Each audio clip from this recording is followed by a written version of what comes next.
ቀጥለናል አድማጮቻችን ከውጭ ወዳገኘናቸው ዜናዎች ጥቂቶቹን ልንገራችሁና ወደ ትንታኔ ጉዳያችን እናልፋለን። ከአናዶሉ ስንጀምር እስራኤል በመላው ጋዛ ሰርጥ የኤሌክትሪክ ኃይል አቅርቦት እንዲቋረጥ ማድረጓ ተሰምቷል። አናዶሉ እንዳለው ከሆነ የሀገሪቱ የኃይል ሚኒስትር ሐማስ ቀሪ ታጋቾችን እንዲለቅ ጫና ለመፍጠር በሚል ነው ይህንን እርምጃ እንደወሰደ የተናገረው።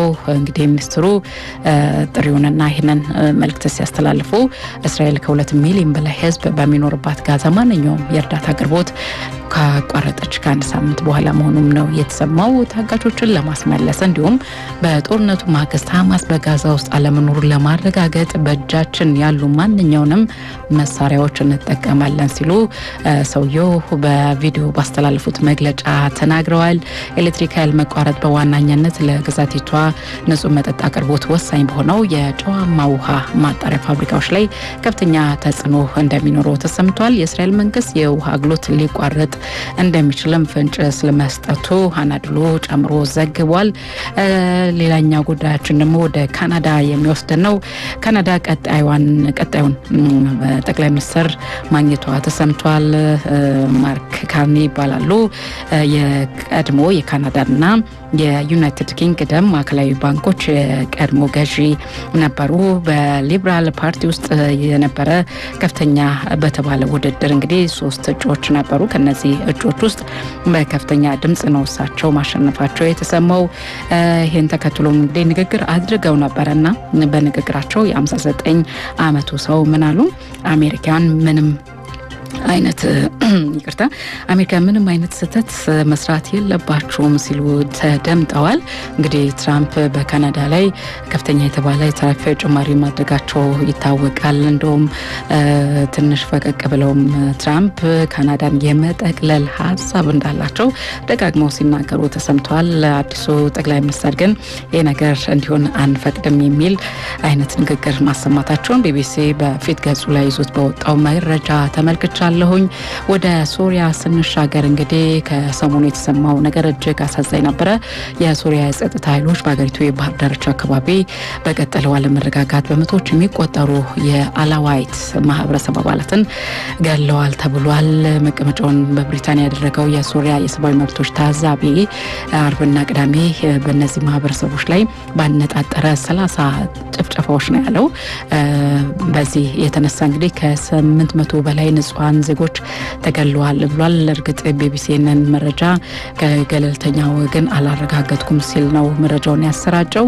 የቀድሞ ፕሬዝዳንት በሽር አልአሳድ ጎሳዎች የሆኑት እነዚህ ማህበረሰብ አባላት በሚኖሩበት አካባቢ ነው ይሄ ጭፍጨፋ ተፈጽሟል የተባለው። እንግዲህ ይህን ተከትሎ ብዙ ጥያቄዎችና ግጭቶች እየተነሱ መሆናቸው ተሰምቷል። ታዲያ ዛሬ ላይ ይህንን ተከትሎ ማለት ነው የሶሪያው አዲሱ መሪ አህመድ አልሻርዓ እነዚህን ገዳዮችን ተጠያቂ አድርጋለሁ፣ ለበሽር አልአሳድ ደጋፊዎችም ጥበቃ ሰጣለሁ ማለታቸው ተሰምቷል። በሁኔታው ማዘናቸውንም አልሸሸጉም። አጠር ባለ የቪዲዮ መልእክታቸው እንግዲህ ይህን ጉዳይ መናገራቸውን ተመልክቻለሁኝ። ሌላኛው ወደ አፍሪካችን መለስ ብለን ደግሞ ዲሞክራቲክ ሪፐብሊክ ኮንጎ የኤም23 እና ሌላ አማጺ ቡድን በቅንጅት የሚመሩትን 3 ሰዎች አሳልፎ ለሚሰጠኝ $5 ሚሊዮን ሽልማት እሰጣለሁ ስትል ማውጣቷን ሰምተናል። ይህንንም ቢቢሲ አፍሪካ ላይ ነው የተመለከትኩት። እንግዲህ አብዛኛውን የምስራቃዊ ክፍል እነዚህ አማጽያን ተቆጣጥረዋል። እነዚህ አማጽያን ቡድን የሚመሩት 3 ሰዎችን ነው እንግዲህ ለማሳልፎ ለሚሰጣት $5 ሚሊዮን ሽልማት እንደምትሰጥ ዲሞክራቲክ ሪፐብሊክ ኮንጎ ያሳወቀችው። የሚገርመው የቀድሞ የሀገሪቱ የምርጫ ኮሚሽን ኃላፊ ናቸው። የኤም23 አማጺ ቡድንና ሌሎች ቡድኖችን አንድ ላይ በማድረግ የኮንጎ ወንዝ አሊያንስ ቡድንን መስርተው ይህንን አማጺ ቡድን የሚመሩት ተብሏል። እኚህን ሰው ደግሞ አሳልፎ ለሚሰጣት ወረታውን እንደምትመልስ ገልጻለች። በሌሎች ቦታዎችም ወታደራዊ እነዚህ 3 ሰዎች በነገራችን ላይ በሌሉበት ወታደራዊ ፍርድ ቤት የሞት ፍርድ አሳልፎባቸው እንደነበርም ቢቢሲ ጨምሮ ዘግቧል። አድማጮቻችን አሁን ደግሞ ወደ ደቡብ አፍሪካ ነው የምንሄደው። ደቡብ አፍሪካ አፍሪካ ዛሬ የዓለም ጉዳያችን በስፋት የሚመለከታት ሀገር ነች። ደቡብ አፍሪካ ውስጥ የመሬት ባለቤትነት ጉዳይ ለረጅም ዓመታት እጅግ አከራካሪ ሆኖ የቆየ ጉዳይ መሆኑ ይነገራል። በአገሪቱ ምንም እንኳን ዘረኛ የሆነው የአፓርታይድ ዘመን ካበቃ 30 ዓመታት ቢቆጠሩም አብዛኛው የግል መሬት አሁንም የተያዘው በነጮች ነው። ይህንን ይፈታል የተባለ አዲስ የመሬት ህግ ደቡብ አፍሪካ ባለፈው ወር ይፋ ማድረጓ የሚታወስ ነው።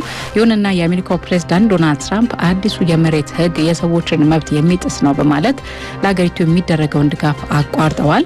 ዛሬ የዓለም ጉዳያችን ይህንን በዝርዝር የሚያስደምጠን ይሆናል። ሎሎልዴ አዘጋጅቶታል። Things are happening in South Africa. The leadership is doing some terrible things.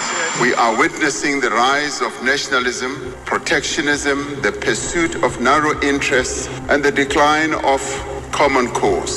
This is the world that we, as South Africa, a developing economy, must now navigate. በደቡብ አፍሪካና በአሜሪካ መካከል ያለው ግንኙነት ሻክረዋል። አሜሪካ በደቡብ አፍሪካ ላይ ማዕቀብ መጣሏም ተሰምቷል። ዋሽንግተን ለደቡብ አፍሪካ የምትሰጠውን ሁሉንም የፌዴራል ፈንድ ማቋረጧን የነጩ ቤተ መንግስት መሪው ዶናልድ ትራምፕ ናቸው ያበሰሩት። የዩናይትድ ስቴትስ የስቴት ዲፓርትመንት ለደቡብ አፍሪካ የሚሰጠውን ማንኛውም የፌዴራል ገንዘብ ድጋፍ በአስቸኳይ እንዲያቆም ሲል ጥብቅ ማዘዣ ለሁሉም ስለመስጠቱም አስታውቋል። ደቡብ አፍሪካ ባወጣችው አዲስ የመሬት ህግ ምክንያት ዶናልድ ትራምፕ አሜሪካ ለሀገሪቱ የምትሰጠውን የገንዘብ ድጋፍ እንዲቋረጥ የሚያደርግ ፕሬዝዳንታዊ ትዕዛዝ ባለፈው ወር ማሳለፋቸውም የሚታወስ ነው። ትራምፕ ትዕዛዙን ያስተላለፉት አዲሱ የመሬት ህግ የሰዎችን መብት የሚጥስ በመሆኑ ብቻም ሳይሆን ደቡብ አፍሪካ ከጋዛው ጦርነት ጋር በተያያዘ የልብ ወዳጃቸው በሆነችው እስራኤል ላይ የዘር ማጥፋት ፈጽማለች በሚል በዓለም አቀፉ ፍርድ ቤት ክስ በመመስረቷ አቂም አባት ነው ሲሉም ብዙዎች ይገልጣሉ። በሁለቱ ሀገራት መካከል ውዝግብ የተፈጠረው ትራምፕ ወደ ስልጣን ከተመለሱ ከሳምንታት በኋላ ምንም አይነት ማስረጃ ሳያቀርቡ ደቡብ አፍሪካ መሬት እየወረሰች ነው፣ እንዲሁም የተወሰኑ ሰዎችን በአስከፊ ሁኔታ እያጠቃች ነው በማለት አሜሪካ የምትሰጠውን ድጋፍ እንደሚያቋርጡ ማስጠንቀቃቸውንም ተከትሎ ነው።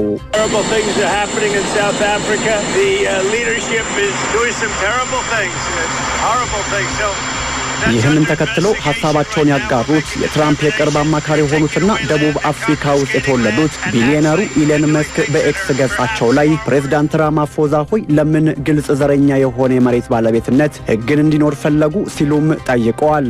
የራማፎዝ ቢሮ ባወጣው መግለጫ ፕሬዝዳንቱ ለኢለን መስክ ስልክ መደወላቸውን አስታውቆ ደቡብ አፍሪካ በሕገ መንግስት የጸና የሕግ የበላይነት ፍትህና እኩልነት ያላት ሀገር ናት ማለታቸውንም ገልጠዋል።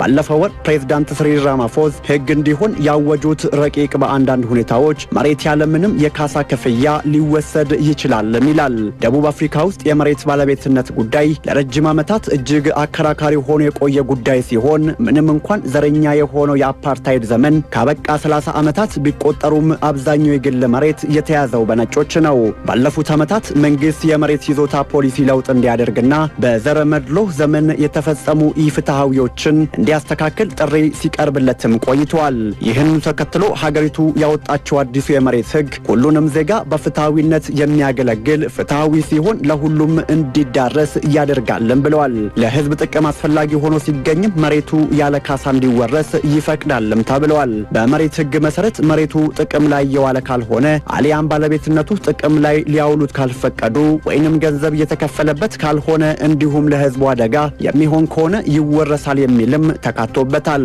ኔቲቭስ ላንድ አክት የተባለው ህግ አብዛኛው ለም መሬት በነጭ ዜጎች ተይዘው ጥቁሮች ወደ ያላደጉ ቦታዎች እንዲሄዱ ያስገደደና በሀገሪቱ ዜጎች መካከል ከፍተኛ መከፋፈል እየፈጠረም ነበር። በ1994 ኔልሰን ማንዴላ የመጀመሪያ በዲሞክራሲያዊ መንገድ የተመረጡ ፕሬዝዳንት ሆነው ሲመጡ ይህንን ጉዳይ ይፈታሉ ተብሎም ተጠብቆ ነበር።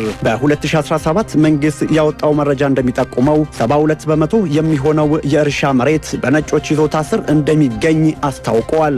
በ2022 የህዝብ ቆጠራ መሰረት በደቡብ አፍሪካ ነጮች ከጠቅላላው ህዝብ 7.3 በመቶ ያክል ናቸውም ብለዋል። ይህን ለማስተካከልና ፍትሃዊ የሆነ የመሬት ክፍፍል እንዲኖር ሁሉም አብሮ እንዲያለማ በሚል ነበረ ይህ አዲሱ ህግ የጸደቀው። ታዲያ ይህ ሁኔታ ያልተመቻቸው ትራምፕ አሜሪካ በአገሩ ውስጥ የሚገኙ ዜጎችን መብት የሚጥስ መንግስትን ልትደግፍ አትችልም በማለት ይህ ፍትሃዊ ያልሆነና ከሞራል ተቃራኒ የሆነ ድርጊት በዚሁ የሚቀጥል ከሆነ አሜሪካ እርዳታና ድጋፍ እንደማሰጥም ዝተዋል።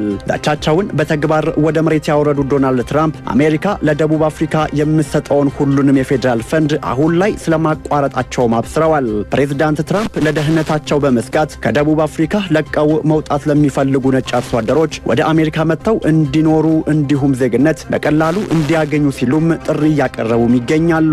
ደቡብ አፍሪካ ቀደም ሲል ትራምፕ አዲሱን የሀገሪቱን የመሬት ሕግ በአግባቡ አልተረዱትም ስትል በአቋም ጸንታም ቆይታለች። አሜሪካ እንደዛተችው ደግሞ አዲሱን ሕግ በመቃወም ለሀገሪቱ ስትሰጥ የነበረውንም የገንዘብ ድጋፍ ማቆማለች። የደቡብ አፍሪካ መንግስት በሰጠው ምላሽም ሀገሪቱ አሁን ከትራምፕ አስተዳደር ጋር የጋራ ተጠቃሚነት ያለው የንግድ የፖለቲካና የዲፕሎማሲ ግንኙነት ለመገንባት ቁርጠኛ መሆኗንም እየገለጸች ነው። የደቡብ አፍሪካ መንግስት ቃል አቀባይ በበኩሉ በሁለቱ ሀገራት መካከል የሚኖረው ግንኙነት በጋራ መከባበር ላይ ሊሆን ይገባልም ብለዋል። ይሁንና ግን በዚህ ደስተኛ ያልሆኑት ፕሬዝዳንት ትራምፕ አሜሪካ ለደቡብ አፍሪካ የምትሰጠውን ድጋፍ ያቋረጡ ሲሆን በተጨማሪም አሜሪካ በሀገሪቱ ለሚካሄዱ የኤችአይቪ መርሃ ግብሮች የምትሰጠውን የገንዘብ ድጋፍም ማቋረጧን ተናግረዋል። እንደ የአሜሪካን መንግስት መረጃ ከሆነ ደቡብ አፍሪካ በ2024 የ323.4 ሚሊዮን ዶላር ተቀብላለች። ባገኘችውም የገንዘብ ድጋፍ ሀገሪቱ በቀዳሚነት ያዋለችው በከፍተኛ ደረጃ ለሚንጣት የአየር ንብረት ለውጥ፣ ለስርዓተ ጾታ እኩልነትና የዜጎችን ጤና ለማስጠበቅ እንደሆነም ፕሬዝዳንት ሲሪል ራማፎዛ ተናግረዋል። Of the decision by the United States government to suspend some of its funding for HIV and TB programs in African countries for 90 days. Now this funding that we get accounts for about 17% of our country's HIV spend.